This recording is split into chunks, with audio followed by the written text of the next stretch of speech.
Okay, so we're getting close to the end of our webinar, but we can't end this really without talking about the financial commitments. So obviously, as that first sentence says, participating in the teacher exchange program requires some financial commitments from the participant, from the teachers. Even though a lot of the financial burden is picked up for you in a lot of the cases, there is a very, very basic minimum of financial commitment from you all. Okay, so let's talk a little bit about those. So the first one is the visa sponsorship fee. When we talk about visa sponsorship fee, that's the fee that the visa organization, your sponsoring organization needs to process your application and then submit a DS 2019.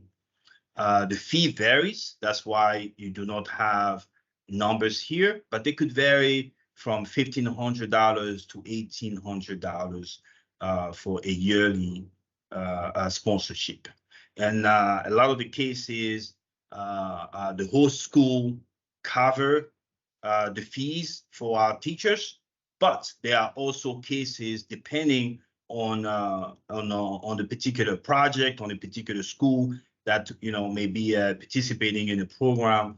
That fee may have to be covered by the teacher, and those are things that we definitely discuss during the talent acquisition process and very early on in the recruiting efforts as well. So first one, visa sponsorship fee, which is what is required by the visa organization so that a DS 2019 can be submitted. And actually, obviously, for them to also manage you and support you throughout your presence here in the United States. Some of the other fees that participants also have to cover. The first one is a service fee. It's $220, and that's it's a uniform fee. It's paid to the U.S. government, specifically the Department of Homeland Security. Service fee is that fee once you receive your DS 2019, it will allow you to go into the system so that your number can be activated and our immigration system can actually see you through it, through that.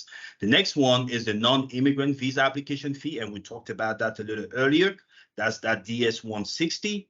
So that's the application that you will be submitting to the U.S. Embassy so that you can actually meet with them, have an interview, and then they can go through the approval of your J1 visa. Now, if you decide to bring your family with you, they will not have a J1 visa, but they will rather have a J2 visa.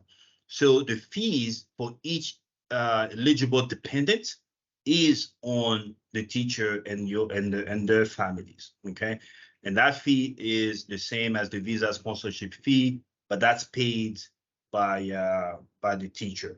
A lot of time, J2 sponsorship fees are much less than the teacher's fee, just because it's a package.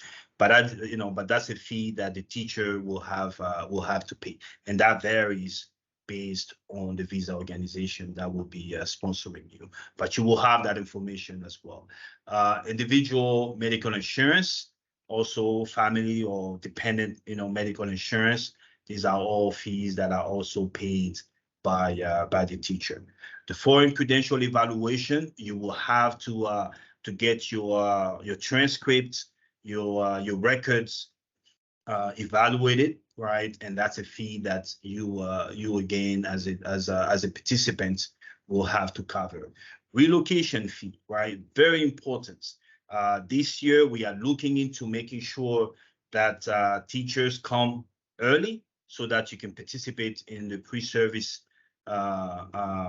session with your schools. So you will need some money. You will need some relocation fee to attend to your own expenses and family expenses. So we'll be working with you to make sure that there's sufficient funds that you bring with you. Now the last piece is something that we always get questions from our participants. Does RVP, charge any placement fees? Thankfully, at this time, RVP does not. We are in a model where we're trying to do our very best to make sure that anyone that applies through the USTeach program, and that's important to understand. We have other programs that are for pay, but through the USTeach program, our teachers do not at this time, pay any placement fee. And we hope that we can continue doing that because it allows a lot of you to participate. And for us, it's the intent of our program. One thing before I move forward from this slide is to let you all know RVP does not, we don't have any representatives in any other countries. Okay, so do not be tempted, or don't have anyone approaching you and asking you to send them or provide them money for those services, or to to participate in the RVP-USTeach program. We do not have any representatives overseas. We have employees overseas. They all have legit RVP emails, and you all know how to contact us. And that's why it's important to do so through the proper channels, through our website, through some of the emails that we have out there on social media as well. So that's very important, and I wanted to make that distinction.